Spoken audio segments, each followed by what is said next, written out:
When I testified a few months ago at Senator Hawley's press conference on the harms of abortion drugs, I stood alongside other women who were speaking out about the harms that these drugs caused. I said at that press conference that women deserve better and that our stories will be heard. And they are.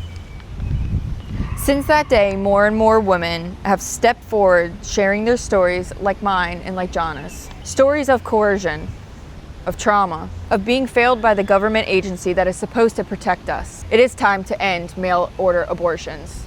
I've been so encouraged by women like Jana who are speaking out and standing up for themselves, their babies, and the dangers of mail-order abortion. And that is why I've been sharing my story.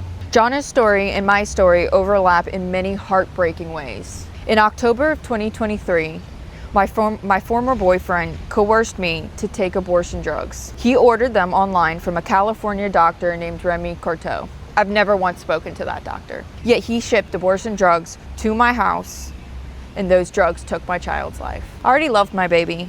I did not want an abortion, and I told my then boyfriend that repetitively. At first he had agreed, and he had said that this was going to be legendary.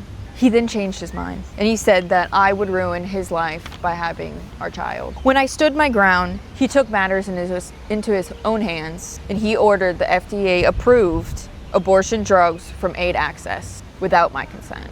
He had the drugs mailed directly to my home, even though it is illegal in Louisiana. And then, when I was trapped in the car with him, he started spiraling, and he became so angry that I had feared for my life and my child's life. To calm him down, I told him I would take the drugs. I intended to throw them up as soon as I could, but I knew I was up against the clock. He watched me swallow those drugs, and when I could finally get away, I rushed to the bathroom and tried to throw them up. I could not. I started bleeding, and I knew I had lost my baby. What I went through was excruciating.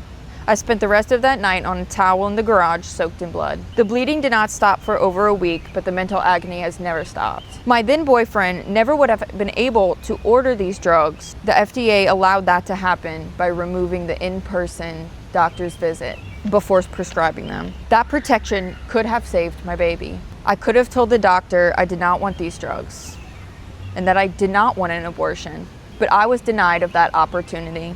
And I'm still haunted by the trauma, and I mourn the child I thought I was going to have. No woman should have to experience what I went through or what Jana went through, yet they are, and they're speaking up. Jana is speaking up. Each woman who has come forward is proof that this is not an isolated tragedy.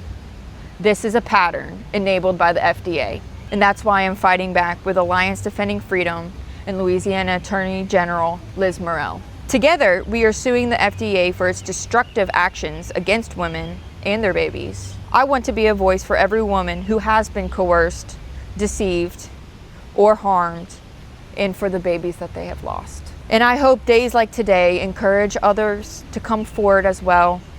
You are not alone. We will not stop telling our stories. Women deserve better.